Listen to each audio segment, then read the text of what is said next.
What is going on, y'all? It is the Caveman back at it again with another video, and I'm coming at you right after the Bills' third and final preseason game. We're good at football. If you have yet to realize, the Buffalo Bills are extremely damn good at what they do. I get it. It's so hard not to buy in. I understand it's only preseason, but it's so hard not to get excited about this football team. I mean, us Bills fans, we have something to be looking forward to in just a couple weeks. It's going to be a fun ride this season. But of course, per usual, before we get into it, Mott's Applesauce. If you're hungry, thirsty, whatever it might be, Mott's Applesauce will satisfy whatever satisfying you need to satisfy. You have the Caveman guarantee. I promise it will never fail you. One day, Mott's will acknowledge my existence. They will be right by my side supporting the Buffalo Bills and the NFL. But nevertheless, the Buffalo Bills finish out the preseason, shutting out the Green Bay Packers 19-0. A just clean slated shutout. What a performance by the Buffalo Bills. The Bills finished this preseason completely perfect, going 3-0 against all three of our opponents. Obviously, there's no fourth preseason game this year. And the Packers really never felt like they were actually in it. They had their chances, but it just seemed like the Buffalo Bills had their grapple on this game the entire time. The Packers, like I said, they had their chances to score, couldn't put up any points, and the Buffalo Bills just pretty much strangulated them until they had absolutely no chance,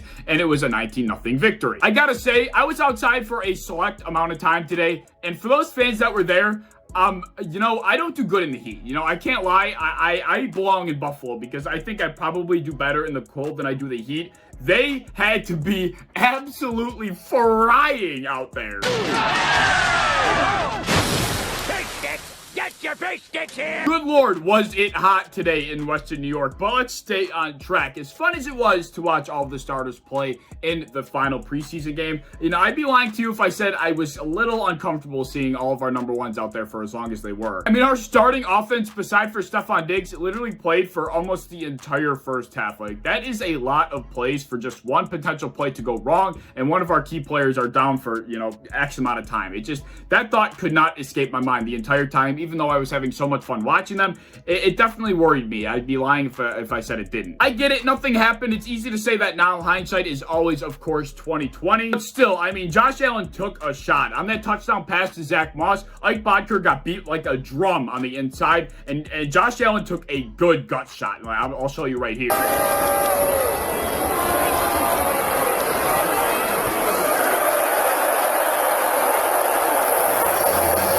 I mean, like I said, nothing happened. I'm glad Josh is okay. Nothing came of it, but still, we don't need our franchise starting quarterback that we just paid $256 million to be taking shots like that in meaningless games. It just, shots like that could really turn a season on its head, especially in a game that just means absolutely nothing. I understand wanting to shake the rust off of some of the starters and give them some in-game snaps, but at the same time, 2020 had no preseason games whatsoever. Josh Allen went into it bare-ass naked and started decimating the NFL in week 1, and from that point forward, he had an MVP caliber year. I think he could have went without playing an entire half of this preseason game. That's just me. I didn't think it was a risk worth taking. Nevertheless, nothing happened. I'm glad. Let's stop with the negativity. This game was just fun to watch. It was a breath of fresh air just getting to see Josh Allen and that offense go to work. Gabe Davis was the wide receiver to watch today. He went 5 for 5 for 75 yards and a touchdown. Boom, baby, was that touchdown an absolute dart. That thing was a missile. That thing was on a rope. Josh let that thing fly. Gabe Davis did all the work up the sideline, breaking toward the middle, got that separation he needed, and just caught that touchdown as easy as it could be. I mean, Gabe Davis is going to be a star in this league. When you got a guy like Josh Allen throwing to him, it just makes it all that much easier. But I mean, there's really nothing else to it. The offense did its damn thing in the first half. But what else can I really say? We just went out there, we scored points, we did extremely well. The offense looked great. I'm looking forward to seeing him go to work in week 1 against the Pittsburgh Steelers. I cannot wait. Now, as far as the defense goes, there's actually a little bit more beef on this bone because the defense, I have a lot of mixed feelings about how they played today. The Buffalo Bills defense put on display our traditional bend but don't break defense. We went out there, we got pushed against the wall, and then we ended up shutting the door each and every time we had to. And I guess it's not a bad thing. If you're able to shut the door and stop your opponent from scoring points, that's what matters at the end of the day. But it was a little eye-opening to see the Packers move the ball with their second stringers as well as they did. Just like all the starters were out there on offense, most of the starters were out there on defense as well, and it just seemed like that at some points, Jordan Love in the Packers run game was kind of moving the ball at relative ease down the field. And, it was a little bit eye-opening. Like I said, at the end of the day, they did not put up any points, and that's the important thing.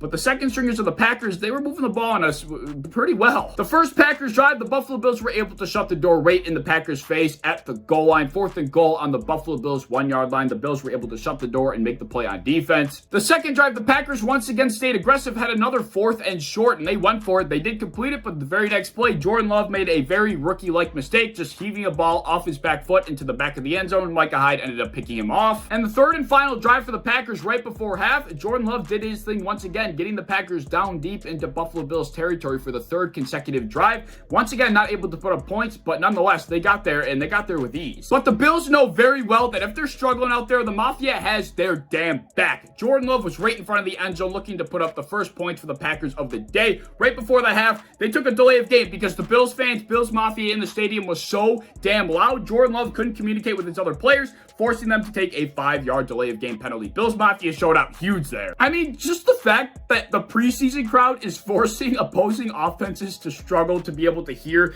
that's just ridiculous. Only in Buffalo are you going to find fans that show out that much in the preseason. That's what makes us the best fan base in all of sports. Not to mention that the Packers settled for 3 at the end of that drive, and then Mason Crosby missed the kick. We can say that the Bills fans, Bills Mafia in the stadium were so loud they got inside of Crosby's head for that too. So you can say that Bills Mafia made the entire stop on that drive right before half. That's pretty crazy to say. Anyways, it was nice to see the defense show out and play their bend but don't break defense and shut the door when they had to. But, you know, I would like us not to be put up against the wall as often as we were in this game. It was a little concerning seeing Jordan Love and the second stringers kind of just flow through our defense like nothing.